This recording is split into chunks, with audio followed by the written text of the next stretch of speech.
আজকে আমি কুমিল্লা জেলার মজার একটা রেসিপি রান্না করেছি। আমার মা অনেকগুলো পিঠা পাঠিয়ে দিয়েছে, সেই সাথে আমি আজকে আপনাদের সঙ্গে আজকের ডেইলি ব্লগটিও শেয়ার করব। আসসালামু আলাইকুম, কেমন আছেন আপনারা সবাই? সবাইকে ওয়েলকাম করছি আরও একটি নতুন ভিডিওতে। আমার মা আজকে কয়েক রকমের পিঠা পাঠিয়ে দিয়েছে গ্রাম থেকে। এর মধ্যে তালের পিঠা রয়েছে, তালের বড়া রয়েছে, তার সঙ্গে চিতই পিঠা।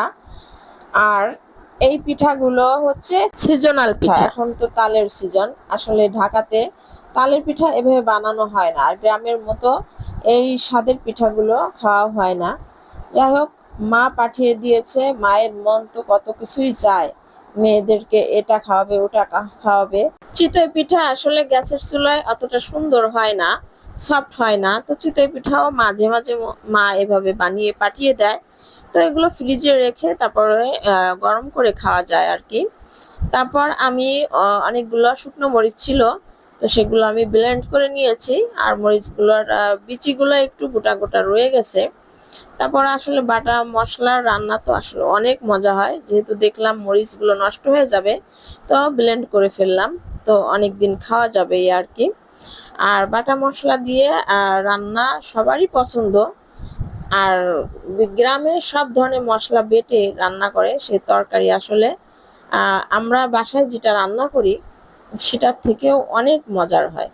আমি মাসকলাইয়ের ডাল রান্না করব আজকে। এটা কুমিল্লা জেলার একটা, বলতে গেলে একটা বিখ্যাত খাবার। মাসকলাইয়ের ডালের সঙ্গে ওখানে কাঁচামরিচের একটা ভর্তা করা হয়। তো আমি মাসকলাইয়ের ডালটা আমি বসিয়ে দিয়েছি। এখানে একটু পেঁয়াজ ভাজা ভাজা করে নিয়ে তার মধ্যে একটু আদা রসুন দিয়েছি। তারপর হচ্ছে চিংড়ি মাছ দিয়ে রান্না করছি, আর সাথে এক পিস মৃগেল মাছও দিয়ে দিয়েছিলাম ভেজে। সাথে সামান্য মরিচের গুঁড়ো, হলুদ, লবণও দিয়ে দিয়েছি। আর কাঁচামরিচের যে ভর্তাটা করব সেটা একটু বরবটি সিদ্ধ করে তারপর টেলে নিচ্ছি। সাথে আলু এবং কাঁচামরিচও টেলে নিয়েছি। আর মাছ দিয়ে ভর্তাটা করব। এখানে আমি 2 টুকরা শোল মাছ নিয়েছি। এই মাছ দুটোও সুন্দর করে টেলে নিব, অর্থাৎ মাছ ভাজলে যেরকম হয় সেম ওরকম করে নিব, শুধু তেল দিব না, তেল ছাড়া মাছ এখানে টেলে নিব। আর এদিকে ডালটা বলকও চলে এসেছে।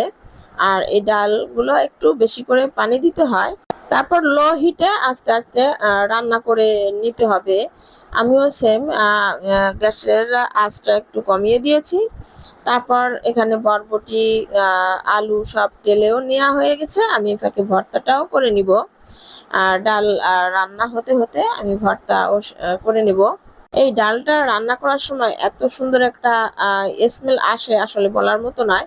আগে বুঝতাম না এই ডালটা এরকম মজা হয়। আর আমাদের এলাকায় বলতে কি আমাদের জেলাতে এই ডালের প্রচলন নেই।